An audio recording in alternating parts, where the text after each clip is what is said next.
So may hapon mga katropa.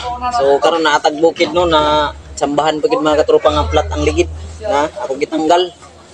So karon wala man tay reserba. So naay tips na ako sa inyo mga katropa, tanawan ninyo. So kadtong mga driver diha nga long distance ang biyahe nga walay mga reserba, so kanira ang tips na ako sa inyo mga katropa. Interior lang mga katropa, guma lang kani. Imo siyang kung asa ang buslot, basta lang na ibumba o galigwat mga katropa, okay na kaayo. So morning interior kana, so mo na siya. So ato nang gihanginan mo ni ang buslot na, so mo nang buslot mga katropa. So atong trabahoon igo ra nato na bugkuton sa gilid, bugkutan nato guma para na ang diri mga katropa mahanginan. So nala siya kasimple no. Then ato din na hanginan mga katropa para pang emergency lang ni sa mga katropa, pang emergency bulkit na makauli lang sa atong paingnan.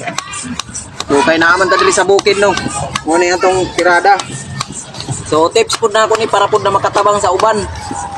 Paki-share na lang mga katropa para pud nga makabalo ang uban nga katong walay mga reserba na interior pero naay bomba og ligwat.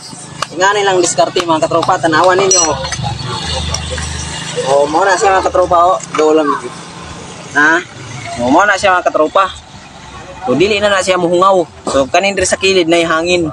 So nga na ang diskarte mga katropa. Unta, hinaot na nakatabang ko sa inyo. O daghang salamat, paki-share sa mong video para daghan puy makabalo para makatabang punta sa katong nang gibiyahe nga walay mga reserva interior. So daghang salamat sa tanan og may hapon.